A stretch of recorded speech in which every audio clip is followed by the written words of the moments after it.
now a few more minutes for your calls. Bob Levy from the Washington Post. George Addison, teen counselor here. We're talking about the extremes to which children will go to get each other's shoes and jackets and so forth. Here's Floyd from Northeast. Hi, Floyd. Hello, Carl. How you doing? I guess the sneaker companies are making a lot of money.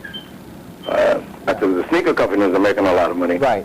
Stocks up in that area. Well, my idea is this thing, Carl, is that parents many times live above their means.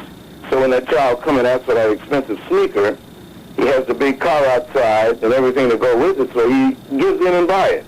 That happens in a lot of cases.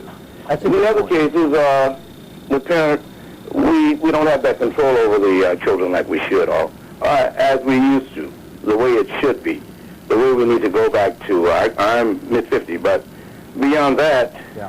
the athletes, the guy who really gets the dollar off of the shoe, should come out and speak against the violence behind the shoe. You know, that's a great point. I don't know why that doesn't He happen. sells the shoe to those who buys it. He knows the violence behind it. We seem to have a need as youngsters to have that shoe. What if Floyd, what if you had a TV commercial starring Michael Jordan in which he got up there and said, look, I understand why you guys want to buy my sneaker, and I understand why you want to be cool, but it is not cool to shoot each other.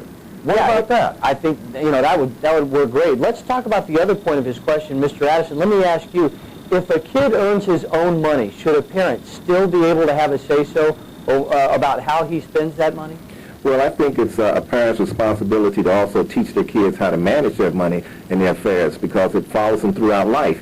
I discuss these type of things with my daughter and with friends, children, who feel that they need to be aware that, that dollar could probably be well spent somewhere else, could be saved or be purchased in something more important at a later time. It's always important in the role of parent to help your kids make those type of decisions that are lifelong decisions, and not just go in with the fad or the weakness at the time or the moment to let them have their way. Because we do have to still accept final responsibility for things that happen to our kids when we put them or see them headed towards harm's way. I mean, I wouldn't purchase a $150 pair of sneakers and give it to my child when I knew at that time that, it was very dangerous for her to be wearing it and someone might want to take them and do harm to her. I would just feel that that wasn't responsible on my part. And I understand that, some people might want to say that the celebrities and the companies have a responsibility too, but, the celebrities are spokespeople, the companies are making a profit. They will react to whatever the market bears. And if parents keep spending that $150 the way they do, then don't look for any changes. Okay, let's go now to Carolyn in Bowie. Hi, Carolyn. Hi, how are you? Hey, Carol. Good. Listen, I have a comment, and that is parents today I think it very well starts at home, and you really need to start teaching your children at a very young age life period as to what to expect. And not only that, I believe that it's partially at the parents' fault and partially at society's fault, because the status that the kids look at today is the different figures, as well as a lot of these rap shows, to a number of different things. But I think one of the solutions would be is to why not have all children in uniforms going to public schools or any school? So therefore, kids can't look at each other and basically say, oh, well, you're wearing this or you're wearing that. If I'm not mistakenly, last year it was a jacket.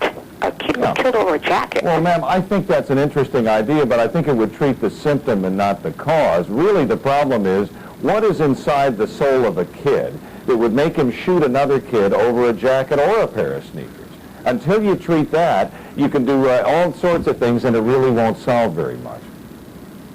Mr. Addison, I guess in Baltimore they've had some experience with this. Do you think there are good results to be had from that idea of school uniforms, for instance? School uniforms?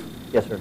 Well, my daughter, her school, she's in the Midwest, her school, they had uniforms, and we saw a reduction in a lot of fights over jackets, which was about a year or so ago in the Midwest. It was a big thing with jackets. But, like you said, the symptom is more important than the item or clothing. Society involves all of us, and everyone has to make a conscious effort to do something differently as parents and adults and responsible citizens to change the trend. We can't keep thinking that the kids can do it on their own. We can't keep thinking that society or the justice system will do it for us. We have to realize that society and the justice system comes back to us as individuals. And so until our parents and organizations start working collectively together, then the problem will probably be with us for some time. George Addison, teen counselor, a volunteer at the Idea Public Charter School. Thank you very much for being with us today. Appreciate it. Thanks for having me. Quick break. We're coming right back with weather, traffic, and Bob Levy's final thoughts on this subject. Coming right back.